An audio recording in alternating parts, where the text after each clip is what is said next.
નમસ્કાર વિદ્યાર્થી મિત્રો. હવે ધોરણ 12 કોમર્સ અર્થશાસ્ત્ર વિષયમાં પ્રકરણ 7 વસ્તી. આ પ્રકરણની અંદર આપણે લાસ્ટ લેક્ચરમાં ભારતમાં વસ્તીના વલણો એના વિશે ચર્ચા કરી હતી. વસ્તી વિસ્ફોટ એટલે શું, એના અર્થ એના વિશે ચર્ચા કરી હતી. હવે આજનો પ્રશ્ન છે, ભારતમાં જાતિ પ્રમાણની વિગતે ચર્ચા કરો એવો પ્રશ્ન પૂછાય છે. પરીક્ષામાં પ્રશ્ન 3 થી 5 ગુણ સુધીમાં પૂછાતો હોય છે કે ભાઈ ભારતમાં 1000 પુરુષોએ સ્ત્રીઓની સંખ્યા ઓછી છે. બરાબર, તો કે ઓછી છે શા માટે, એના કારણો કયા હોઈ શકે કે ભાઈ આજે ભારતમાં પુરુષો કરતાં સ્ત્રીઓની સંખ્યા ઓછી છે એ માટેના જવાબદાર કારણો. બરાબર, અને એ કારણોને દૂર કરવા માટેના ઉપાયો શું હોઈ શકે એ વિશે અહીંયા ચર્ચા આપણે કરીશું. એની પહેલાં આપણે ભારતમાં વસ્તી વૃદ્ધિ દર અને વસ્તીનું પ્રમાણ એના વિશે આપણે ચર્ચા કરી હતી. એના આલેખ અને એના વિશ્લેષણ વિશે આપણે ચર્ચા કરી ગયા હતા. હવે આપણે જોઈએ કે ભારતમાં જે વસ્તી જોઈએ છીએ આપણે, તો વસ્તી કુલ વસ્તી કે જેમાં પુરુષ અને સ્ત્રીઓનો સમાવેશ થતો હોય છે. તો કે ભારતની જે કુલ વસ્તીમાં જુદા જુદા વર્ષો દરમિયાન સ્ત્રીઓ અને પુરુષોની સંખ્યા નીચેના કોષ્ટક દ્વારા સમજી શકાય છે કે ભાઈ 1951માં ભારતની જે કુલ વસ્તીમાં પુરુષોની વસ્તી 18.55 કરોડ પુરુષો હતા, એટલે કે 51.37% વસ્તી પુરુષોની હતી, જ્યારે સ્ત્રીઓની 17.56 કરોડ એટલે કે 48.63% વસ્તી હતી. તો આમ 36.11 કરોડ જે વસ્તી હતી એમાં પુરુષ અને સ્ત્રીની વસ્તીમાં આ રીતે જોઈ શકાય છે કે પુરુષો કરતાં સ્ત્રીની વસ્તી ઓછી જોઈ શકાય છે. 1991માં ભારતમાં પુરુષોની વસ્તી 43.92 કરોડ થઈ હતી વધીને, જ્યારે સ્ત્રીઓની વસ્તી 40.71 કરોડ થઈ હતી. ટકાની દ્રષ્ટિએ જોઈએ તો કે 51.90% પુરુષો અને 48.10% સ્ત્રીઓ હતી. આમ કુલ 84.63 કરોડ 1991માં વસ્તી હતી. 2011માં વસ્તી વધીને જેમાં પુરુષોની વસ્તી 62.37 કરોડ, જ્યારે સ્ત્રીઓની વસ્તી 68.65 કરોડ, જેમાં ટકાવારીની દ્રષ્ટિએ તો કે 51.54% પુરુષો અને 48.46% સ્ત્રીઓ. આમ ભારતમાં 121.02 કરોડ વસ્તી જોવા મળે છે. તો આ કોષ્ટકમાં એવું સમજી શકાય છે કે ભાઈ વસ્તી ભારતમાં સતત વધતી ગઈ છે કે 51 કરોડ હતી, 84.63 કરોડ થઈ, પછી 2011માં 121.2 કરોડ થઈ. તો આમ વસ્તીમાં સતત વધારો થયો છે. પુરુષોની પણ વસ્તી વધી છે, સ્ત્રીઓની પણ વસ્તી વધી છે, પરંતુ અહીંયા આગળ પુરુષોની વસ્તીના તુલનામાં સ્ત્રીઓની વસ્તી કેવી રીતે કે ખૂબ જ ઓછી જોવા મળે છે. મારે કે સ્ત્રીઓની વસ્તીમાં અહીંયા ઘટાડો થયેલો જોવા મળે છે. તો આજે આ પુરુષો કરતાં સ્ત્રીઓની જે વસ્તી ઓછી જોવા મળે છે એક એ સમસ્યા કહેવાય છે, એ ચિંતાજનક સ્થિતિ કહેવામાં આવે છે, એક પડકાર કહેવામાં આવે છે. તો આ બાબતને અહીંયા આગળ આપણે સમજવાની છે. તો એના માટે અહીંયા આગળ આખો પ્રશ્ન આ રીતે પૂછાય છે કે ભારતમાં જાતિ પ્રમાણ એટલે શું, ભારતમાં જાતિ પ્રમાણ વિશે વિગતે ચર્ચા કરો. તો જાતિ પ્રમાણ કોને કહેવાય, પહેલાં આપણે એની વ્યાખ્યા સમજીશું. અહીંયા વ્યાખ્યા છે કે ભાઈ દેશની વસ્તીમાં પ્રતિ 10,000 પુરુષો દીઠ સ્ત્રીઓની સંખ્યાને સ્ત્રી પુરુષ પ્રમાણ અથવા તો કે લિંગ પ્રમાણ કે જાતિ પ્રમાણ તરીકે ઓળખવામાં આવે છે. યાદ રાખજો ફરી એકવાર, દેશની વસ્તીમાં પ્રતિ 10,000 પુરુષોએ સ્ત્રીઓની સંખ્યા કેટલી છે તે દર્શાવતું પ્રમાણ એટલે જાતિ પ્રમાણ, લિંગ પ્રમાણ અથવા તો કે એને બરાબર કે સ્ત્રી પુરુષ પ્રમાણ સેક્સ રેશિયો તરીકે ઓળખવામાં આવે છે. તો આજે આ પ્રશ્ન એ છે કે ભાઈ ભારતમાં પુરુષો કરતાં સ્ત્રીની સંખ્યા ઓછી છે. તો કે વસ્તીના અભ્યાસમાં જાતિનું પ્રમાણ ખૂબ જ અગત્યનું સ્થાન ધરાવે છે. દર 1000 પુરુષોએ ઘટતી જતી જે સ્ત્રીઓની સંખ્યા દેશમાં કેટલીક વિષમતાઓ સર્જે છે, બરાબર, વિરોધાભાસ સર્જે છે. એમ અહીંયા સ્ત્રી પુરુષ પ્રમાણ વચ્ચે વધારે વિષમતા હોય તો એ વિવિધ પ્રકારના પ્રશ્નો ઉપસ્થિત થતા હોય છે કે ભાઈ જેમ કે આજે સ્ત્રી પુરુષ પ્રમાણ વચ્ચે અસમાનતાને કારણે લગ્ન, કુટુંબ, પ્રજનન, અર્થવ્યવસ્થા વગેરેમાં અનેક પ્રશ્નો ઊભા થાય છે. બરાબર, જાતિ પ્રમાણ વિશેની ચોક્કસ માહિતી મેળવી જાતિના પ્રમાણની વિષમતાઓના કારણો શોધી તેના નિવારણ માટે બરાબર પ્રયાસો કરવા શક્ય બને છે. તો અહીંયા આગળ આજે સમાજમાં વિવિધ પ્રકારના પ્રશ્નો કે આજે તમે જો કે પુરુષોની તુલનામાં સ્ત્રીઓની સંખ્યા ઓછી હોવાને કારણે લગ્નના પ્રસંગોમાં અહીંયા આગળ પ્રશ્નો ઊભા થતા હોય છે કે યુવાઓએ યુવક અને યુવતીઓ કે જેમાં છોકરીઓની સંખ્યા ઓછી હોવાને કારણે આજે ઘણા બધા લોકો મોટી ઉંમરે પણ લગ્ન વિહોણા જોવા મળતા હોય છે. બીજું અહીંયા આગળ પ્રજનન વ્યવસ્થામાં એટલે કે દરેક પરિવારોમાં જો માત્ર પુત્રને જ મહત્વ આપવામાં આવે અને પુત્રીને મહત્વ આપવામાં ન આવે તો એને કારણે પણ આજે અસમતુલા સર્જાતી હોય છે.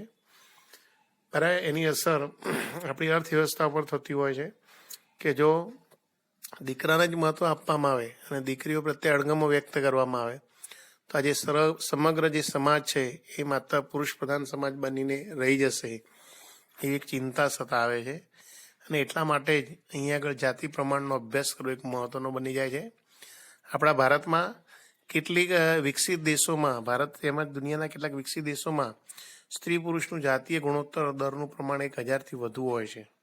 બરાબર વિકસિત દેશોમાં વધારે હોય છે જ્યારે આપણા ભારતમાં એક માત્ર કેરળને બાદ કરતા ભારતના જે આપણા કુલ રાજ્યો છે એમાંથી એક રાજ્ય કેરળને બાદ કરતા બાકીના બધા જ રાજ્યોમાં 1000 પુરુષોએ સ્ત્રીઓની સંખ્યા ઘણી જ ઓછી જોવા મળે છે. કેરળમાં 1000 પુરુષોએ 1084 જેટલી સ્ત્રીઓ જોવા મળે છે, ત્યાં પ્રમાણ વધુ છે.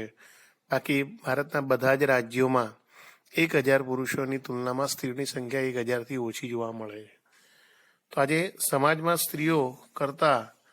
પુરુષો કરતાં સ્ત્રીઓની સંખ્યા જે ઓછી થતી જોવા મળે છે બરાબર એના વિશે અહીંયા તમને એક કોષ્ટક પણ રજૂ કર્યું છે કે ભાઈ ભારતમાં જે જાતિ પ્રમાણ છે બરાબર કે આપણું ગુજરાત અને બીજું ભારત એ બંનેમાં સ્ત્રી પુરુષ પણ વચ્ચે સમાનતા દર્શાવેલી છે. તો કે 1901માં ભારતમાં દર 1000 પુરુષે 972 સ્ત્રીઓ હતી, જ્યારે આપણા ગુજરાતની વાત કરીએ તો કે 1000 પુરુષોએ 954 સ્ત્રીઓ હતી. આ પ્રમાણ ઘટીને 1931માં 1000 પુરુષોએ ભારતમાં 950 સ્ત્રીઓ થઈ બરાબર અને ગુજરાતમાં 945 થઈ. 1961માં 1000 પુરુષોએ સ્ત્રીઓનું પ્રમાણ 941 હતું ભારતમાં, જ્યારે આપણા ગુજરાતમાં માત્ર 940 પ્રમાણ હતું. 1991માં 927 થયું, જ્યારે ગુજરાતમાં 936 થયું. 2001માં ભારતમાં 1000 પુરુષે 933 સ્ત્રીઓ થઈ, જ્યારે ગુજરાતમાં 921 હતી. 2011માં ભારતમાં થોડોક સુધારો થયેલો જોવા મળે કે જે 33 હતી એની જગ્યાએ 940 થયેલું પ્રમાણ જોવા મળે છે. એક સામાન્ય નહીવત સુધારો, જ્યારે ગુજરાતમાં હજુ પણ ઘટતું જ રહ્યું છે.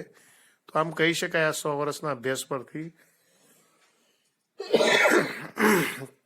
કે ભાઈ 1000 પુરુષે સ્ત્રીઓની સંખ્યામાં સતત ઘટાડો થઈ રહ્યો છે કે ભાઈ 972 હતી એ સ્ત્રીઓ ભારતમાં ઘટીને આજે 940 થઈ છે. ગુજરાતમાં 954 પ્રમાણ હતું એ ઘટીને 918 થયું છે. તો આ બાબત એવું દર્શાવે છે કે ભાઈ ભારતમાં પુરુષોની તુલનામાં સ્ત્રીઓની સંખ્યામાં સતત ઘટાડો થઈ રહ્યો છે. તેના માટેના કેટલાક કારણો જવાબદાર હોઈ શકે. કયા કારણો હોઈ શકે તો એની વાત આપણે કરીશું અહીંયા આગળ. તો કે ભારતમાં સ્ત્રી પુરુષ પ્રમાણ વિષમતા માટે કેટલાક સામાજિક, આર્થિક અને સાંસ્કૃતિક કારણો જવાબદાર હોવાનું જણાય છે અહીંયા આગળ. બરાબર બુકમાં અહીંયા સમજાયું છે કે ભાઈ સામાજિક કારણોસર, આર્થિક કારણોસર, સાંસ્કૃતિક કારણોસર અહીંયા આગળ પુરુષોની તુલનામાં સ્ત્રીઓની સંખ્યા ઓછી છે.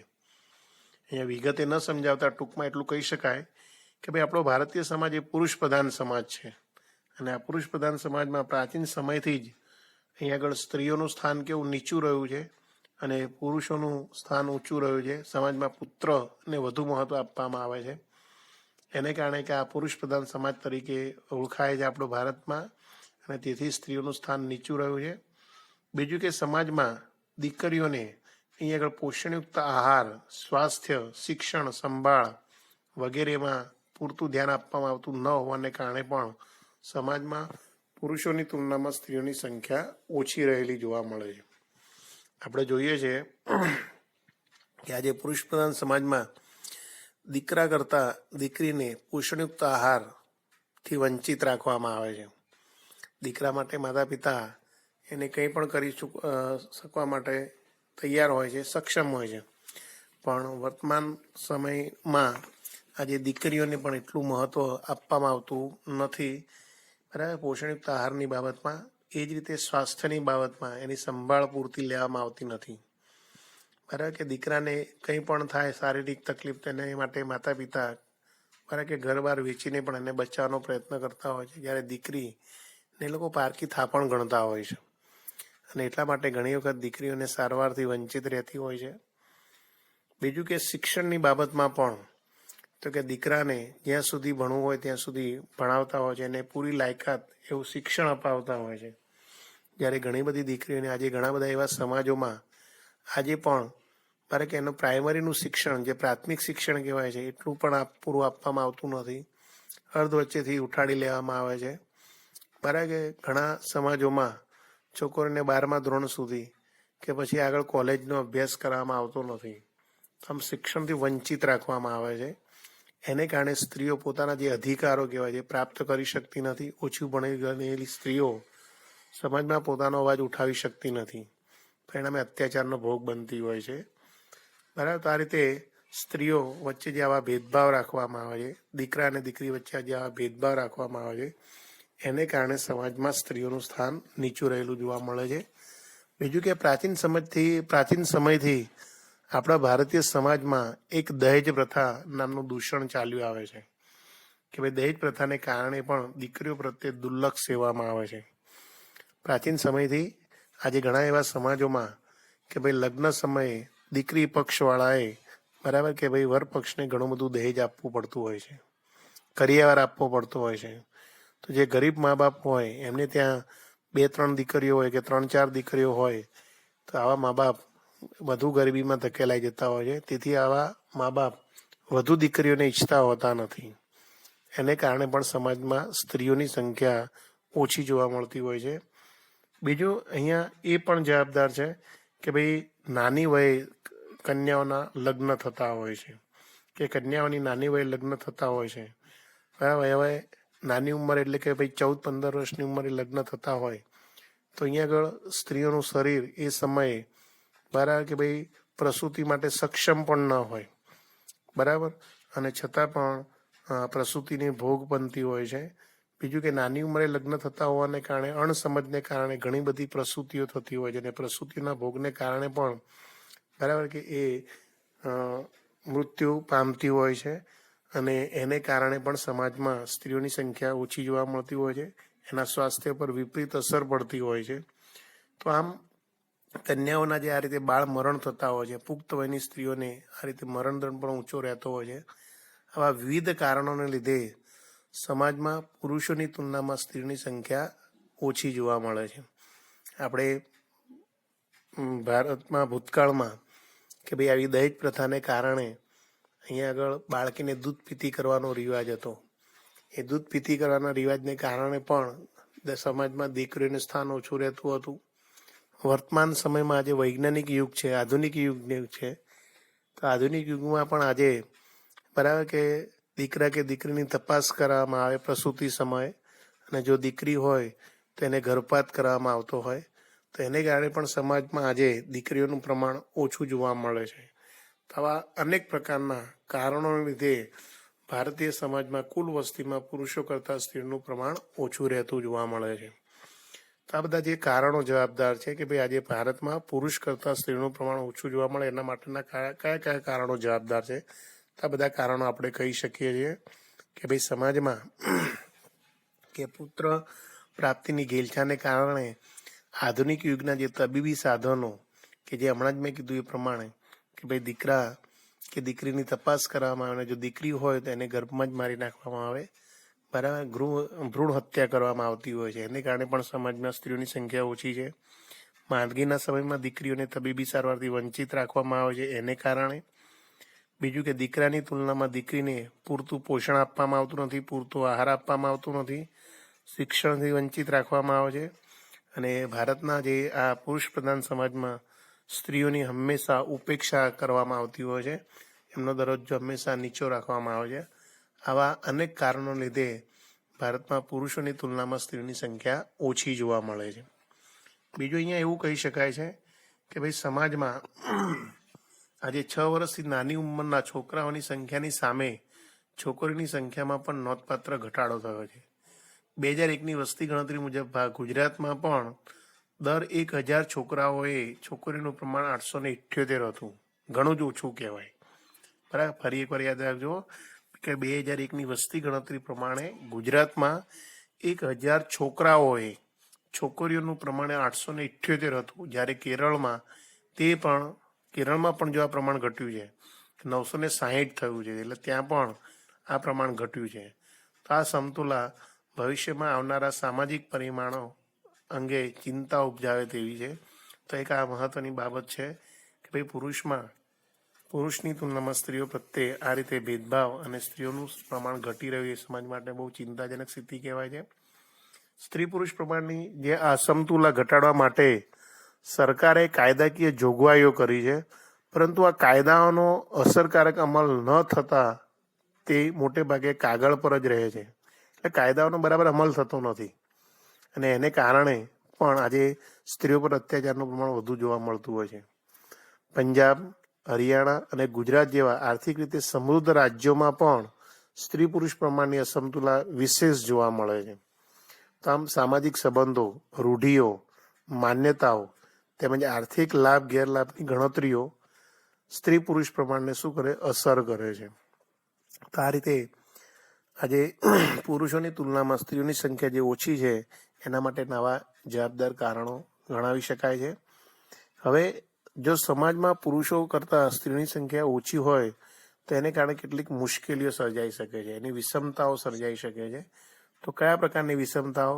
તો અહીંયા એવું કહી શકાય કે જો સમાજમાં સ્ત્રી પુરુષ પ્રમાણની જે અસમાનતામાં એને કારણે સમાજમાં માળખાકીય વ્યવસ્થામાં અંધાધૂંધી પેદા થશે એમ કહેવાય છે.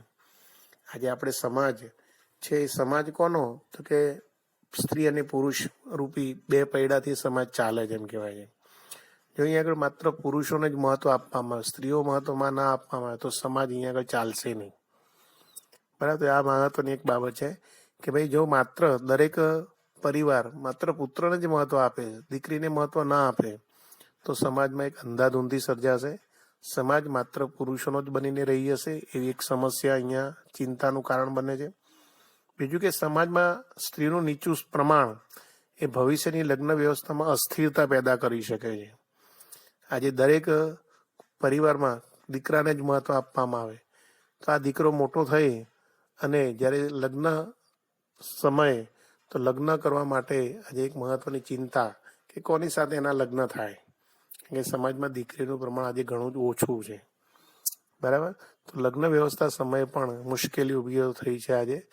બરાબર, આજે દરેક કુટુંબમાં દીકરાઓ હોય પણ દીકરીઓ ન હોય તો લગ્ન વ્યવસ્થામાં આજે મોટી ઉંમરે પણ ઘણા બધા દીકરાઓ, છોકરાઓ બરાબર કે કુંવારા જોવા મળતા હોય છે. તો આ એક સમસ્યા, અને એને કારણે એની અસર કોના ઉપર? તો કે સ્ત્રીઓ પર અત્યાચારનું પ્રમાણ વધતું જતું જોવા મળે છે. આજે વિવિધ પ્રકારની આપણે ઘટનાઓ જોતા હોય છે, અપહરણ થતા હોય છે, બરાબર, સ્ત્રીઓ પ્રત્યે અત્યાચાર કરવામાં આવતા હોય છે, દુષ્કર્મ જેવી ઘટનાઓ બનતી હોય છે. તેનું કારણ જ કે ભાઈ સમાજમાં સ્ત્રીઓનું પ્રમાણ ઓછું હોવાને કારણે. બરાબર, હજુ આપણા સમાજમાં દહેજ પ્રથા ચાલે છે, તો દહેજ પ્રથાને કારણે પણ અહીંયા દીકરીઓનું પ્રમાણ ઓછું છે. તો આ દહેજ પ્રથા દૂર થાય એ માટેના પ્રયાસો થવા જોઈએ. બરાબર, તો આ બધી બાબતો સમાજમાં સ્ત્રી પુરુષ પ્રમાણ વચ્ચે અસમાનતાના કારણો હોઈ શકે છે. હવે સમાજમાં આ જે સ્ત્રી પુરુષ પ્રમાણ વચ્ચે અસમાનતા દૂર કરવી હોય તો એના માટે હવે સરકાર ધીમે ધીમે જાગૃત થઈ છે, એના માટે પગલાં લઈ રહી છે. કે ભાઈ જેમ કે આપણે 2001 અને 2011ના વર્ષ દરમિયાન 1000 પુરુષે સ્ત્રીઓની સંખ્યામાં જે નજીવો સુધારો થયેલો જોવા મળે. આપણે હમણાં આંકડા જોયા કે ભાઈ 2001 અને 2011ના જે 10 વર્ષના સમયગાળામાં 1000 પુરુષોએ જે 933 સ્ત્રીઓ હતી 940 થઈ. તો આ સામાન્ય જે સુધારો થયો એનું કારણ કે દેશમાં ચાલી રહેલા બેટી બચાવોનું જે અભિયાન તેમજ દીકરી જન્મને મહત્વ જે પ્રોત્સાહન આપવામાં આવ્યા છે સરકાર દ્વારા, એને કારણે આવું શક્ય બન્યું છે. તો સરકારે હજુ પણ વધુ પ્રયત્નો કરવા જોઈએ અને દીકરીઓની સંખ્યા વધે તે માટેના પ્રયાસો કરવા જોઈએ. ગુજરાતની વાત કરીએ તો કે 1901થી 2011ના સમયગાળા દરમિયાન 1000 પુરુષોએ સ્ત્રીઓની સંખ્યા સતત ઘટતી જતી જોવા મળે છે, જેને કારણે સામાજિક સાંસ્કૃતિક વિષમતાઓ ઊભી થાય તેમ જોવા મળે છે. તો ગુજરાતમાં એક મોટી સમસ્યા છે. બીજું કે સ્ત્રીઓના સતત ઘટતા જતા પ્રમાણના કારણેની ચર્ચામાં એક આપણે વાત કરી ગયા હમણાં કે પુત્ર પ્રાપ્તિની ઘેલછા એક જવાબદાર છે. તો હવે આપણે બીજી વાત એ કહીએ કે ભાઈ જો સમાજમાં સ્ત્રી પુરુષ પણ વચ્ચે જે અસમાનતા છે એ ઘટાડવી હોય તો શું કરવું જોઈએ? તો એના મુદ્દા યાદ રાખજો કે સમાજમાં સ્ત્રી પુરુષ પ્રમાણની અસમાનતા ઘટાડવા માટે સ્ત્રીઓનો સામાજિક દરજ્જો ઊંચો લઈ જવો જરૂરી છે. આજે સમાજમાં સ્ત્રીઓને શિક્ષણ આપવું જોઈએ, બરાબર, સ્ત્રી ભૂણનું રક્ષણ કરવું જોઈએ, દીકરીને પોષણ આપવું જોઈએ. તો અહીંયા આગળ એમ કહેવાય છે કે રક્ષણ, પોષણ અને શિક્ષણની ત્રિપાંખીય વ્યૂહરચના અપનાવવામાં આવે તો સમાજમાં સ્ત્રી પુરુષ પ્રમાણની અસમાનતા ઘટાડી શકાય તેમ છે. તો ફરી એકવાર યાદ રાખજો કે ભાઈ સ્ત્રી પુરુષ પ્રમાણની અસમાનતા ઘટાડવા માટે શું કરવું જોઈએ? તો કે સ્ત્રી પુરુષ પ્રમાણની અસમાનતા ઘટાડવા માટે સ્ત્રીઓનો સામાજિક દરજ્જો ઊંચો લઈ જવો જોઈએ. આ ઉપરાંત સમાજમાં સ્ત્રી ભ્રૂણનું રક્ષણ કરવું જોઈએ. સ્ત્રી ભ્રૂણનું રક્ષણ એટલે કે જે આજે ગર્ભપાત કરવામાં આવે છે, સ્ત્રીઓ દીકરીને ગર્ભમાં જ મારી નાખવામાં આવે છે, એવા સ્ત્રી ભ્રૂણનું રક્ષણ કરવું જોઈએ, અટકાવવા જોઈએ. દીકરીઓને પૂરતું પોષણ મળવું જોઈએ, એટલે કે દીકરીઓને પોષણયુક્ત આહાર આપવામાં આવે, બરાબર. આ ઉપરાંત દીકરીઓને શિક્ષણ આપવામાં આવે. જો છોકરીઓને સારી રીતે ભણાવવામાં આવે, બરાબર, કે યોગ્ય લાયકાત પ્રાપ્ત કરે દીકરીઓ, તો એને કારણે એ લોકો પોતાના જે અધિકારો, પોતાના હકો પ્રાપ્ત કરી શકશે. એના જે અત્યાચારો થાય છે એ અત્યાચારોનો ભોગ બની શકશે નહીં, એનું રક્ષણ કરી શકશે. તો આ રીતે દીકરીઓમાં એટલે કે સ્ત્રીઓમાં રક્ષણ, પોષણ અને શિક્ષણ આવી ત્રિપાંખીય વ્યૂહરચનાને અસરકારક અમલમાં મૂકવી જોઈએ. અને જો આ ત્રિપાંખીય વ્યૂહરચના અમલમાં આવશે તો સ્ત્રી પુરુષ પ્રમાણની અસમાનતા ઘટાડી શકાશે. અહીંયા જે સ્ત્રી ભ્રૂણ હત્યા વિરોધી કાયદાનો ખરેખર અમલ થાય, બરાબર, એ માટેના પ્રયાસો કરવા જોઈએ. દીકરીને પોષણક્ષમ આહાર મળે તો સ્ત્રીઓના સ્વાસ્થ્યના જે પ્રશ્નો છે એ હલ કરી શકાય.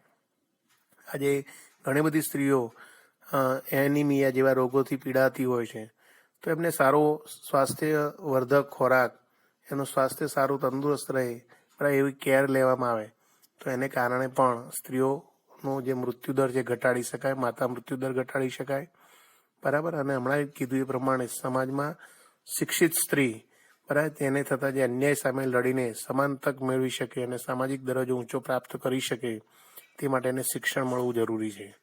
તો આમ સ્ત્રી પુરુષ પ્રમાણની અસમાનતા ઘટાડવા માટે અહીં આગળ શિક્ષણ, રક્ષણ અને પોષણ આવી ત્રિપાંખીય વ્યૂહરચના અપનાવવી જરૂરી છે.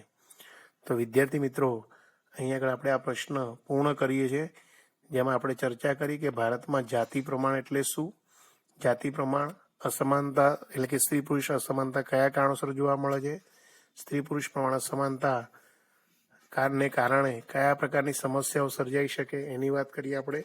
અને આ સમસ્યાઓને દૂર કરવા માટે શું કરવું જોઈએ એની ચર્ચા કરીએ આપણે. આખો આ પ્રશ્ન પરીક્ષામાં 3 ગુણમાં પણ પૂછાઈ શકે અને 5 ગુણમાં પણ પૂછાઈ શકે. ઘણી વખત આ જે કોષ્ટક આપ્યું છે એના આધારે પાસાની સ્તંભાકૃતિનો આલેખ પણ પૂછાતો હોય છે અને એનું વિશ્લેષણ આ રીતે આપી શકાય મુદ્દાઓમાં. બીજું ઉમેરીને પણ આપણે સારી રીતે લખી શકીએ આપમેળે. આ રીતે અહીંયા આગળ આપણે જાતિ પ્રમાણનો પ્રશ્ન પૂર્ણ કરીએ છીએ. એના પછી નવો પ્રશ્ન આવશે, બરાબર, કે જે એમાં ભારતમાં ગ્રામીણ અને શહેરી વસ્તી વિશેની ચર્ચા એ નેક્સ્ટ લેક્ચરમાં આપણે એની કરીશું. તો આ પ્રશ્ન આખો જવાબ લખી અને સારી રીતે તૈયાર કરી જાઓ. તો નેક્સ્ટ લેક્ચરમાં આપણે ભારતમાં ગ્રામીણ અને શહેરી વસ્તીના પ્રમાણ ત્યાંથી ચાલુ કરીશું. Okay, thank you.